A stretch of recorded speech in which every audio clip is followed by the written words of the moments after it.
Hi, welcome to Pictures, Noise and Words. I'm Hedgie, and this is Electronic Substance Abuse. And Kevin's still here, obviously. Hi. So this is Kevin's choice. Sorry. That's a good start, isn't it? That's a great start when the people are apologising before you hear it. I do not know this band act. Kevin says it's a man. one man. Is that right? Yeah. It's one guy. Is it like an author and Punisher kind of thing? Because I know it's Kinda. Industrial, kind of, Yeah. quite electronic. Yeah, it's obviously Author and Punisher is your man has created all this stuff to make his noise. This is all programmed stuff, so he's a producer. Right. In that sense, one thing.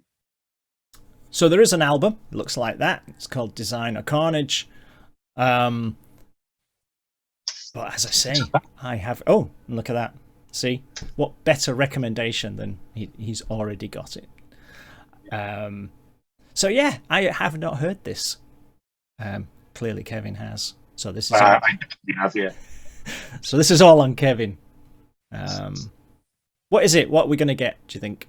Well, not do you think. What are we going to get? I know. Yeah. It is definitely not metal. It's definitely not metal or rock. There's no like instruments in there to take apart and this guy plays guitar really well or something like that. It is what most people would probably class as noise, but which is a great start. but it is industrial. It is that sort of almost clubby sort of music. Okay. Which is fine by me, because I listen to all sorts of things. Okay then, shall we just get into it? And it is pictures, noise and words, so... Good point. Yes, not much to go on. So, I assume Kevin's ready to go, or he will be any second now. I'll just count him in so we can watch the video at the same time. 3, 2, 1, go.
Is that the end?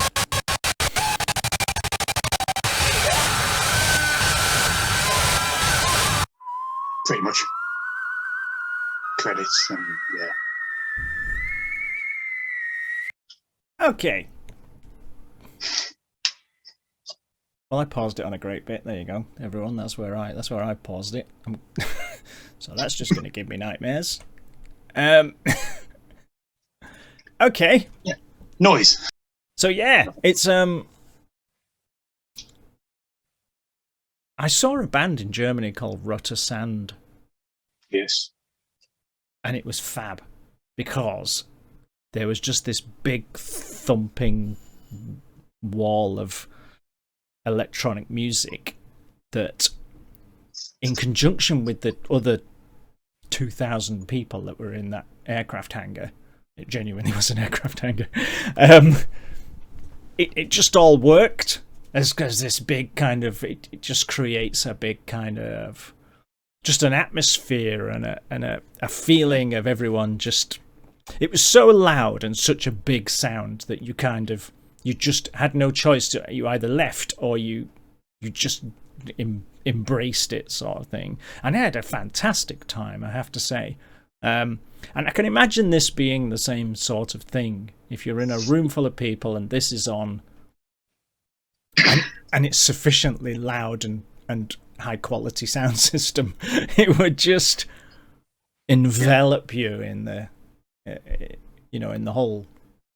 I'm struggling for the right words, but it would just wash over you, and you would kind of just drown in it. With enough bass to you actually feel it. Absolutely, yes. Yeah. You come out feeling slightly nauseous because your insides have been pummeled, kind of thing. So I have no problem with music like this at all. It's not something I would listen to all of the time, obviously. And I'm not sure what my death metal audience will make of it.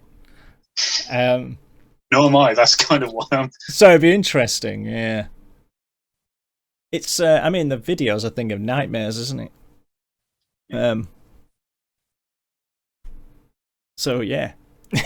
That's what I think, basically. There's not a lot for me to think. I can't discuss the production, or anything like that, but I get it. I get the all-encompassing wall of noise of it, sort of thing, Yeah. It's very effective, this kind of stuff, when it stops and then starts again, and you kind of almost hold your breath, because it's just like blast, nothing, and you go and you're kind of back in again, So I think this sort of music is kind of where the definition of artist comes into it, I suppose. Yeah. You're not playing instruments, you are just creating something. You are. Yes. And I don't know whether he's in it for the money, but I doubt if he is, because this isn't the kind of thing. This isn't the kind of thing that makes you rich, is it? Because No. I think your average mainstream club could only play one or two songs like this in an evening, if that. So do you go to places where they play this stuff all of the time? Does it even all exist? The time. Okay, so a couple of weeks ago I went to Resistance Festival, which is one of the main festivals in the UK, at least, for this sort of music, this industrial. And yeah, there was maybe a couple thousand there, but it was just at the corporation in Sheffield. It wasn't like in a massive arena or anything like that. Right. So it's not big. Yeah, but it exists. In Germany, maybe, but yeah, there's quite an industrial goth movement in Germany. Before the pandemic, we used to go every year to a festival called Mera Luna. Yes. And so they'd have like a lot of gothic, or people like Nightwish would headline it, or Within Temptation, or that sort of thing. So they've got that, goths, the sort of how to put it, the sort of goths in Victorian clothes loved that kind of stuff, you know. But then you've got all the cyber goths and the other kind of goths, and they are much more electronically kind of inclined. So you'd get a lot of bands. They'd have a big main stage, and then they'd have a big aircraft hangar with bands like Rotosandon, who I'd never heard of. I just wandered in, and it was like, "Ooh, this is good." You don't really get that as much of that sort of mix of sort of gothic metal and industrial together in the UK as much. No, you get it obviously at Luna in Germany and loads of other festivals. There is the Hard Rock Hell people. Oh they yes, do like a couple of genres of they do, yeah. festivals. And so they did a HRH Goth festival. Was it last year for the first time? Can't remember. That was bordering on that sort of thing, where you had a couple of industrial leaning bands and more metal bands at the same time. They had Lord of the Lost, Right, who my wife loves. I mean, that's her number one band, full stop. Yeah. But they had that sort of mix. That was the first time I've really seen that sort of mix in the UK, at least. Yeah. I go to a Resistance Festival, it is literally just electronic. Everything is electronic. Some of the bands might have guitars and they might have drums, but it is just your oomsy sort of electronic. Not far from where I live is Creamfields, which is a big electronic dance festival every year. It's massive, absolutely massive. But I never go because it's just not my thing. Like you say, it's all just there's dance music. That's one thing. And there's, I mean, I can't put the 10,000 genres of metal I'm okay with, but I'm sure there's lots of different genres of dance, and it's probably not right to even call it that. It's like everyone saying everything is heavy metal, isn't it, to us? You're like, no, you're wrong. Yeah. So I know what I don't know, and I'll just stop. I won't. So let's not go there. But yeah, this is clearly, it's like heavy industrial, like you say, noise. But it's not difficult to follow. You know, it's not so out there that you can't grasp hold of it. Something a bit more. I chose this one over the other one that Edgy was going to do. Oh right, okay. Recent band, more recent track off the same album. It is very much more clubby and maybe less easy to get in a way, but right, yeah. And then there's like bands like Combi Christ, which take this stuff and make it probably a bit more metal. Recently they have, yeah. They're very much more a metal band, and they play a metal festival now. They played at Bloodstock and stuff, so yeah, they supported Rammstein when they toured the UK. I can't remember, to be honest. We'll probably find out it was 10 years ago now, and I think it was 5, you know. But Tool just toured. I know we're going off the subject, but I always do that. Tool just toured this week in the UK, and so I had a look, and I was going to go and see them in Birmingham, but it was £100 a ticket. Yeah. So I thought, no. Especially as they might play a load of the new album, and it's Tool are a band that do that. When they did, I think it was a tour in America. They did have an industrial band. They had Three Teeth supporting them, right? In America, and that's very much an industrial band, right? As well. So. Yeah, but you kind of expect it. You're getting more and more crossover nowadays. Yeah, you expect it of Tool, though. Yeah. So, you know, it's like, it could be anything in support of Tool. It wouldn't surprise me if they had a country and western singer, you know? It's just like... Yeah. So, but yeah, that was... you know what? I have no problem with that. I'm sure some of my audience will go, it'll just bounce right off them. But yeah, I have no problem with that. Anyway, so yeah, interesting. Let me know, everyone. I'm sure you will. And forward to those comments. Yeah. Kevin will answer them all. But I will see you soon, and so will Kevin. All right. Bye-bye.